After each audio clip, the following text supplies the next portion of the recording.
আজকে সকালে নাস্তা নিয়ে বসে গেলাম, চা নিলাম।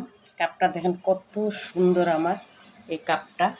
এত ছোট কাপটা, কিন্তু ডিজাইনটা আমার কাছে এত ভালো লাগছে। একটা আনকমন একটা ডিজাইন কাপটা, খুবই সুন্দর। কলা আর সঙ্গে এখানে আমার রুটি, আজকে এই দিয়েই খাবো, রুটি চা খাবো।